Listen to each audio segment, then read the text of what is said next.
دیکھیں جی، بات یہ ہے کہ نثری نظم جو ہے نا جی، ڈاکٹر وزیر آغا تو یہ کہتے ہیں کہ یہ نثری نظم جو ہے نا یہ ترکیب ہی بے جوڑ ہے۔ دیکھیں اصناف ادب دو میں تقسیم ہوتا ہے نا جی، نثر میں اور نظم۔ آپ نثر لکھیں یا نظم لکھیں، نظم کے پھر آگے اس کی مختلف اقسام ہیں، غزل ہے، نظم ہے، مرثیہ ہے، قصیدہ ہے، رباعی ہے، ٹھیک ہے نا جی، قطعات ہیں وغیرہ وغیرہ سارے۔ نثر میں داستان ہے، ناول ہے، افسانہ ہے، انشائیہ ہے وغیرہ وغیرہ جو بھی ہیں ساری باتیں۔ تو بات یہ ہے کہ نثری نظم وہ کہتے ہیں کہ یہ تو ترکیب ہی غلط ہے، ٹھیک ہے نا۔ اور پھر شاعر کے لیے جو ہمارے پرانے متقدمین اساتذہ تھے، جیسے یعنی دبستان دہلی سے تعلق رکھنے والے، لکھنؤ سے تعلق رکھنے والے، خیر اب زمانہ بھی بدل گیا ہے، وہ یہ کہتے ہیں کہ شعر کیا ہے، کلام موزوں اور بالقصد شعر کہا گیا، ٹھیک ہے نا جی۔ یعنی نثر کو نظم سے جو چیز الگ کرتی ہے بنیادی طور پر وہ وزن ہے۔ اگر آپ کسی چیز کو، شعر کو، آپ نظم کو وزن سے محروم کر دیں تو مجھے بتائیں پھر آپ اس کو شعر کیسے کہیں گے؟ شعر تو نہیں کہہ سکتے۔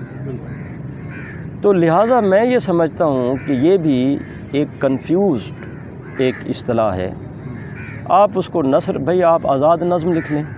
آزاد نظم جب آئی پہل تو لوگوں نے اس کے خلاف بھی بڑی وہ کی، انہوں نے رد عمل کا اظہار کیا، لیکن پھر لوگ اس کے عادی ہو گئے اور انہوں نے کہا چلو یار اس میں وزن تو ہوتا ہے، ایک بحر بھی ہوتی ہے، ٹھیک ہے نا جی۔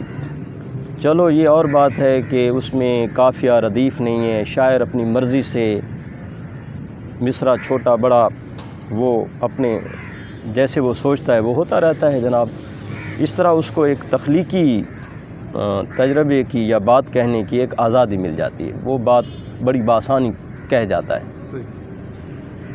لیکن ردیف اور قافیہ جو ہے یہ دو چیزیں جو ہیں یہ پابند کر دیتے ہیں، قدغن لگاتے ہیں شاعر کے فطری اظہار کے راستے میں، تو لہٰذا اس سے یہ پھر آزاد نظم آئی۔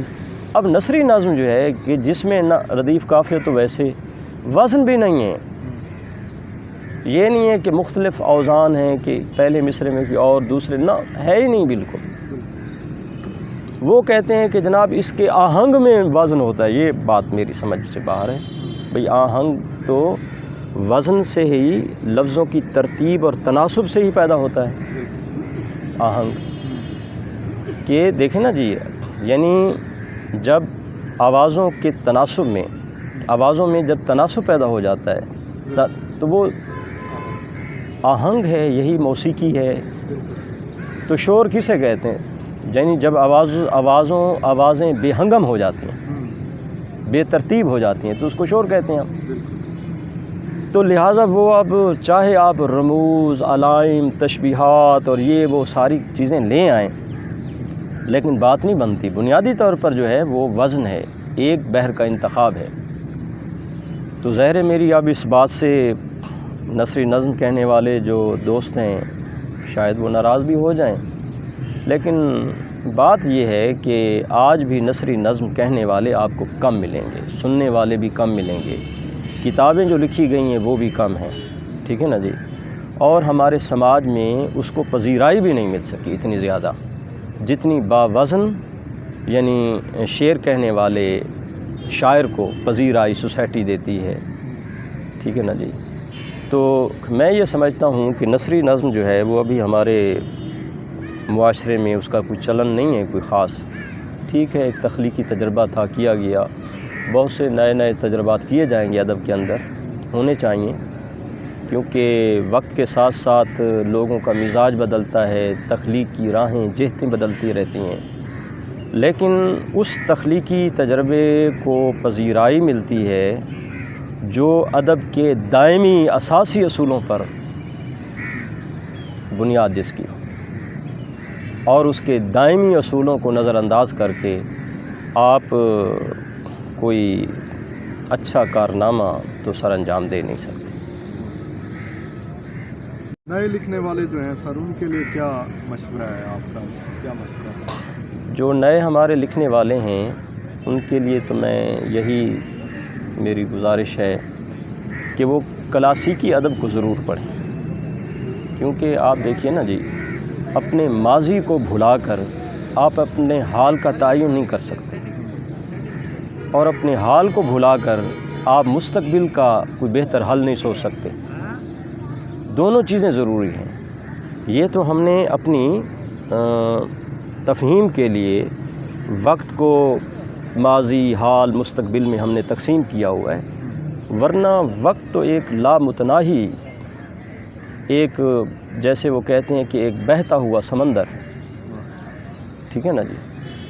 سمندر کو تو آپ، دریاؤں کو تو آپ کناروں میں کر سکتے ہیں، لیکن وقت کو نہیں کر سکتے آپ۔ یہ ہم نے اپنی تفہیم کے لیے، یہ منٹ ہے، یہ سیکنڈ ہے، یہ گھنٹہ ہے، یہ صدی ہے، ہفتہ ہے، مہینے وغیرہ وغیرہ ہم نے کیے ہوئے ہیں۔ تو میں یہ کہتا ہوں کہ جو ہمارے نئے لکھنے والے ہیں، سب سے پہلی بات تو یہ ہے کہ ان کو کلاسیکی ادب کا مطالعہ کرنا چاہیے، چاہے وہ نثر لکھ رہے ہیں، چاہے وہ نظم لکھ رہے ہیں۔ جب تک آپ کو تخلیقی تجربے، جو کلاسیکی ہمارے تجربے ہیں، جو ہمارے متقدمین ہیں، ان کے تدریجی آپ اس سے ایک جو سفر ہے، اس سے آپ کو نہیں پتہ چلے کہ ارتقاء کیسے ہوا، ٹھیک ہے نا۔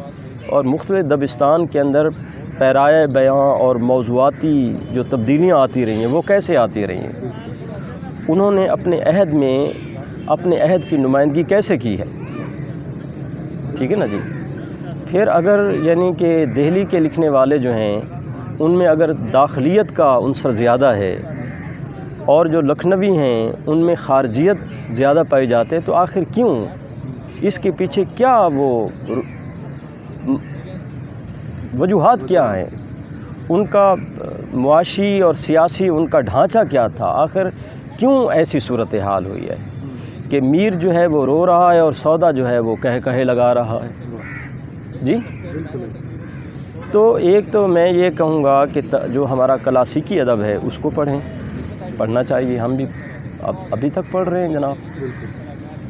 دوسری بات یہ ہے کہ ہمیں جو تحریکیں ادب کے اندر جو اٹھی ہیں، ان تحریکوں سے بھی آگاہ ہونا چاہیے کہ وہ تحریکیں کیوں پیدا ہوئیں، انہوں نے اپنے عہد کے خاص رجحانات اور میلانات کو کیسے اپنے دامن میں سمویا، اظہار کے پیمانے کیسے بدلے، ٹھیک ہے نا جی۔ اور ان کے ذات کے اور خارج کے یعنی سماج کے جو مسائل تھے، جو باتیں تھیں یا کائنات کے حوالے سے، ان کی بازگشت آپ کو ادب میں کیسے سنائی دیتی ہے، اور کسی خاص ادبی تحریک میں کسی خاص رجحان پر کیوں اور کیسے اور کہاں تک ان کو کامیابی ملی، یہ سارا اس سے ہمیں جو ہے نا ادب کا ایک ارتقاء سمجھنے میں مدد ملتی ہے۔ یہ آپ ان کو دیکھنا چاہیے، تحریکوں کو پڑھیں۔ اس کے بعد جناب جو تنقید ہے، تنقید کو بھی ضرور دیکھیں، اس کے اصول جو ہیں اس سے وضع، کیونکہ ہمارے ہاں تنقید کو یعنی ایک بری چیز سمجھا جاتا ہے، حالانکہ تنقید جو ہے وہ محاسن اور معائب دونوں کو، یعنی دانہ از کاہ جدا کردن، دانے کو بھوسے سے الگ کرنا، یعنی محاسن اور معائب کو بیان کرنا۔ محاسن کو یوں بیان کریں کہ جو شاعر یا ادیب ہے اس کے اندر اس کی حوصلہ افزائی اور مزید وہ اچھی باتیں بیان کرے۔ معائب جو ہے وہ بھی ہمدردانہ طریقے سے، نقاد کے لیے یہ ضروری ہے کہ آپ جس متن پر جس شاعر کے بارے میں بات کہہ رہے ہیں، اگر آپ کو وہ اچھا نہیں لگتا، ٹھیک ہے نا جی، تو آپ کیا اس سے انصاف کر سکیں گے؟ مجھے بتائیں۔ ظاہر ہے کہ آپ کی جو بھی تنقید ہوگی وہ تعصب سے بھری ہوئی ہوگی۔ آپ قطعاً بالکل بلا تعصب، غیر جانبدارانہ اور ہمدردانہ طور پر آپ اس متن کو دیکھیں گے اور اس شاعر پر آپ تنقید کر سکتے ہیں۔ تنقید جو ہے یہ تو آکسیجن ہے، ٹھیک ہے نا جی۔ شاعر جو ہے وہ خود بھی نقاد ہوتا ہے کہ آپ دیکھیے نا جی، یعنی کتنی بحریں ہیں کتنے رموز و علائم ہیں، تشبیہات ہیں، استعارے ہیں. جب شاعر غزل کہتا ہے تو وہ ان میں سے کچھ چیزوں کا انتخاب کرتا ہے، کچھ چیزوں کو چھوڑ دیتا ہے. یہ جو رد و قبول کا جو سلسلہ ہے یہ تنقیدی شعور ہے. ٹھیک ہے نا جی. اچھا، جب کوئی چیز یعنی بالکل وہ ایک خاص ڈھانچے میں آ جاتی ہے تو اس کے بعد پھر شاعر دوبارہ تنقیدی نظر ڈالتا ہے. آپ دیکھیں کہ شاعروں نے ان کی ڈائریاں اور ان کے بیازیں آپ دیکھیں تو آپ کو پتہ چلے گا کہ کسی شاعر نے لکھا اور پھر اس کو انہوں نے کاٹ کر کوئی اور لفظ لگا دیا، مصرع بدل دیا. ٹھیک ہے نا جی. تو مشتاق احمد یوسفی کہتے ہیں کہ میں جب کوئی چیز لکھتا ہوں تو اس کو پھر میں پالی میں لگا دیتا ہوں اور پھر اس کو جناب کچھ عرصے کے بعد پھر دوبارہ اس کو دیکھتا ہوں تو بہت سی باتیں جناب جو نئی ہوتی ہیں وہ پھر میں اس میں جناب تبدیلی کرتا ہوں. تو شاعر جو ہوتا ہے وہ اب پہلے بھی نقاد ہے اور بعد میں بھی وہ تنقیدی نظر ڈالتا ہے. میر اور غالب کا یہی ایک یعنی امتیازی وصف ہے کہ میر کی تخلیقی شخصیت بڑی زبردست تھی، تخلیقی عمل بے پناہ، جو کہا اس نے چھاپ دیا. آپ دیکھیں نا اس کے دیوان دیکھیں نا جی، 6 دیوان اس کے جناب ہیں. جو کہا رتب و یاب سب اس نے. پرانے جو تذکرے لکھنے والے تھے انہوں نے میر کے متعلق کہا کہ پستش بغایت پستس، بلندش بغایت بلندست. اور کچھ لوگوں نے 72 نشتر کی بھی بات کی ہے، یعنی 72 شعر. اب وہ کون سے 72 یہ کسی کو پتہ رہی ہے، ہر شاعر کے اپنے 72.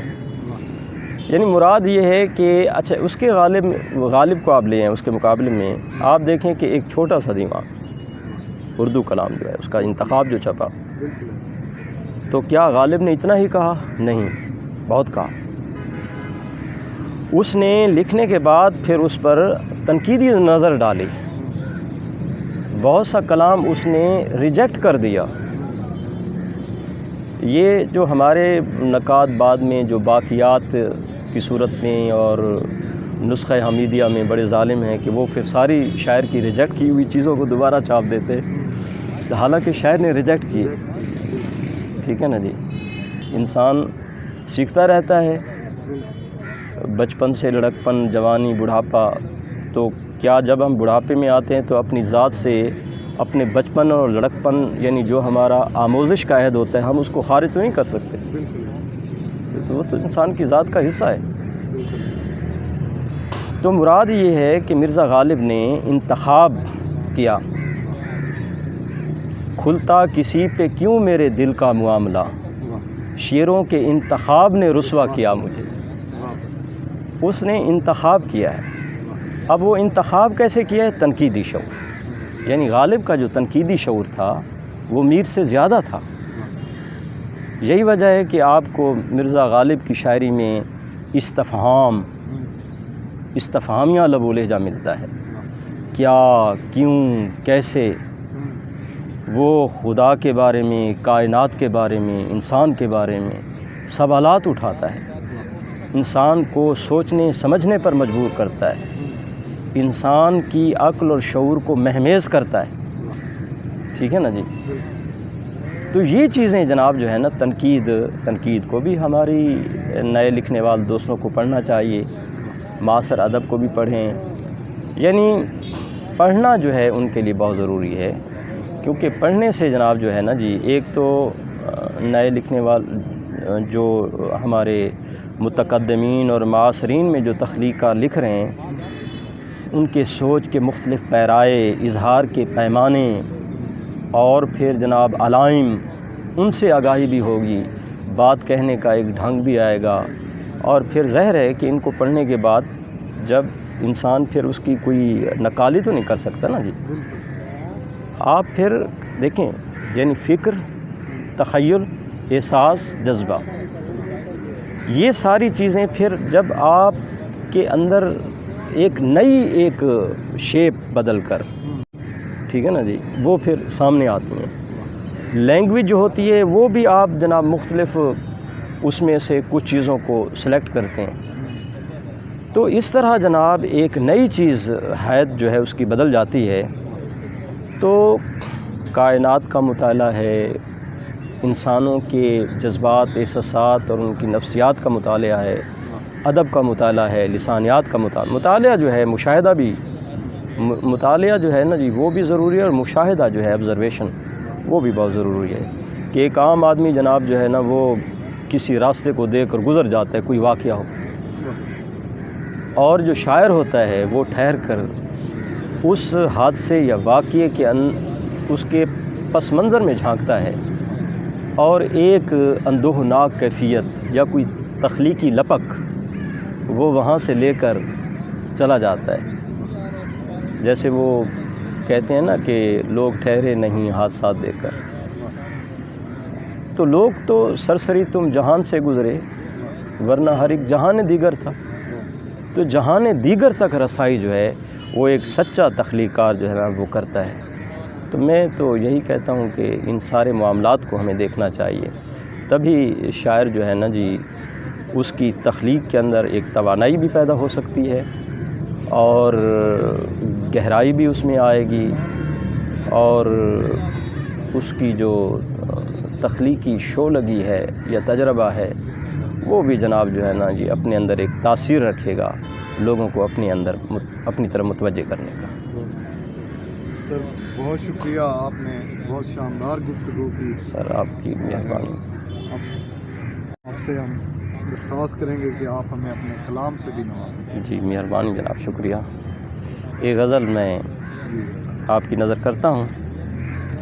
اگر چراغ تمنا سے دل لگی ہو جائے، اگر چراغ تمنا سے دل لگی ہو جائے، شب حیات میں ہر سمت روشنی ہو جائے، شب حیات میں ہر سمت روشنی ہو جائے، یہ آرزو ہے کہ ہو چاند رات کا منظر، یہ آرزو ہے کہ ہو چاند رات کا منظر، تو میرے ساتھ ہو کچھ رات شبنمی ہو جائے، تو میرے ساتھ ہو کچھ رات شبنمی ہو جائے، اور ہمارے حال زبوں پر جو ہنستے رہتے ہیں، ہمارے حال زبوں پر جو ہنستے رہتے ہیں، کہیں انہیں غم ہجراں سے آگہی ہو جائے. مہربانی جناب. ہمارے حال زبوں پر جو ہنستے رہتے ہیں، کہیں انہیں غم ہجراں سے آگہی ہو جائے. میاں یہ تلخ یہ دوراں ہے تلخ جام نہیں، میاں یہ تلخ یہ دوراں ہے تلخ جام نہیں، میں سہ تو لوں گا مگر اس میں کچھ کمی ہو جائے. مہربانی جناب. میں سہ تو لوں گا مگر اس میں کچھ کمی ہو جائے، اور غم حیات کا رونا تو رو چکے صاحب، غم حیات کا رونا تو رو چکے صاحب، اب اہل دل کے لیے کچھ تو شاعری ہو جائے، اب اہل دل کے لیے کچھ تو شاعری ہو جائے. اور شعر دیکھیے کہ وقار عشق میں کیا کیا کیا گیا ایثار، وقار عشق میں کیا کیا کیا گیا ایثار، جو غیر ٹھہرے ہوں ان سے بھی دوستی ہو جائے. مہربانی جناب. جو غیر ٹھہرے ہوں ان سے بھی. اور شعر دیکھیں ذکی بھائی، وہ ابر آئے جو کلزم مزاج رکھتا ہو، کیا مثل ہے، وہ ابر آئے جو کلزم مزاج رکھتا ہو، کہیں تو ختم یہ صحرا کی تشنگی ہو جائے. شکریہ مہربانی. وہ ابر آئے جو کلزم مزاج رکھتا ہو، کہیں تو ختم یہ صحرا کی تشنگی ہو جائے، اور کبھی تو پیڑ کی چھاؤں بھی دھوپ لگتی ہے. مہربانی. کبھی تو پیڑ کی چھاؤں بھی دھوپ لگتی ہے، اگر ہمیں کبھی احساس بے کسی ہو جائے. مہربانی جناب. کبھی تو پیڑ کی چھاؤں بھی دھوپ لگتی ہے، اگر کبھی ہمیں احساس بے کسی ہو جائے. اور مکتا ہے گواہ نہ راحت امروز کیا پتہ راہی، گواہ نہ راحت امروز کیا پتہ راہی، جو آج دوست ہے وہ کل کو اجنبی ہو جائے. گواہ نہ راحت امروز کیا پتہ راہی، جو آج دوست ہے وہ کل کو اجنبی ہو جائے. اگر چراغ تمنا سے دل لگی ہو جائے، شب حیات میں ہر سمت روشنی ہو جائے. بے حد شکریہ جناب، اللہ آپ کو سلامت رکھے جی، نوازش.